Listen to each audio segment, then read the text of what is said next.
इस क्वेश्चन में क्या बोल रहा है, इस क्वेश्चन में ये बोल रहा है कि समान परिमाण की और समान प्रकृति की। अब समान प्रकृति का मतलब कि अगर ये धनात्मक होगा तो यह भी धनात्मक होगा, ये ऋणात्मक होगा तो यह भी ऋणात्मक होगा। और बोल रहा है कि इसका परिमाण समान, मतलब क्यू आवेश ये तो क्यू आवेश यह भी है।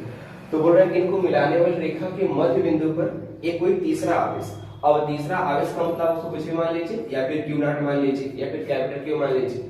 तो हम उसको कैपिटल क्यू मान लेते हैं कि इनको मिलाने वाली रेखा के मध्य बिंदु पर एक कैपिटल क्यू आवेश रख देने पर बोल रहा है कि पूरा का पूरा लिखा है संतुलन की अवस्था में। अब संतुलन की अवस्था में होने का मतलब क्या है कि ये वाला आवेश भी विरामावस्था में होगा, ये वाला आवेश भी विरामावस्था में होगा और यह भी विरामावस्था में होगा।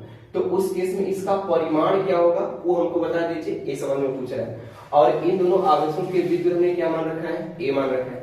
तो अब देखिए अगर इसको हम धनात्मक मान ले तो अब दिए कि यह भी धनात्मक है, यह भी धनात्मक है और इसको भी हमने धनात्मक मान लिया।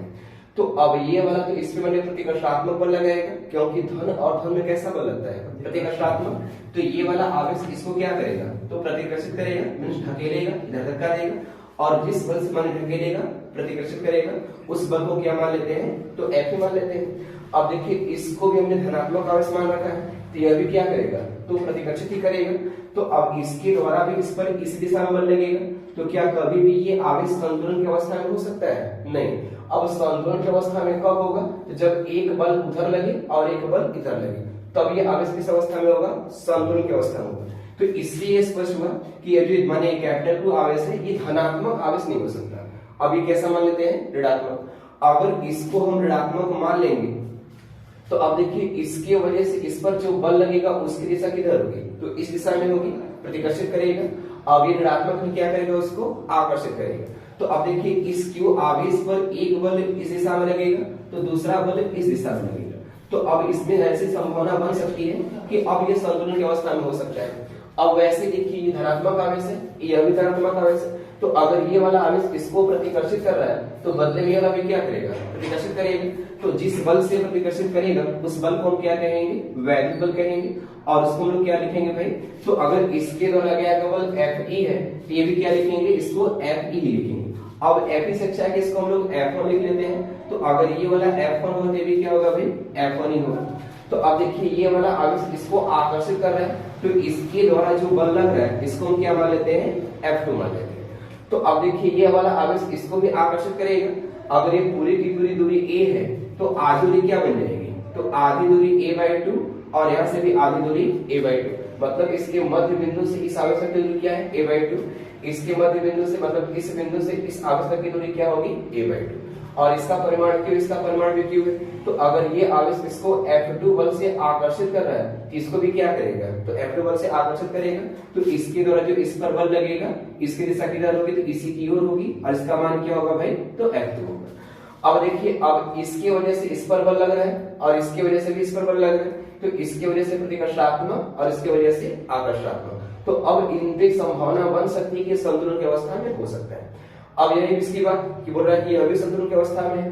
तो अब देखिए ये क्या करेगा, तो ये प्लस है और ये माइनस है। तो ये वाला आवेश इसको आकर्षित करेगा और जिस बल से आकर्षित करेगा उसको हम क्या मान लेते हैं, तो उसको हमने F' मान लेते हैं। अब ऐसे ये भी आकर्षित करेगा तो इसको क्या मान लेते हैं, तो इसको हम लोग क्या मान लेते हैं, तो इसको मान लेते हैं F'। तो अब देखिए अगर ये संतुलन की अवस्था में है तो इन दोनों का मान भी आपस में क्या होगा, बराबर होगा। यहाँ से इन दोनों का मान भी आपस में क्या होगा, बराबर होगा। यहाँ से इन दोनों का मान भी आपस में क्या होगा, बराबर होगा।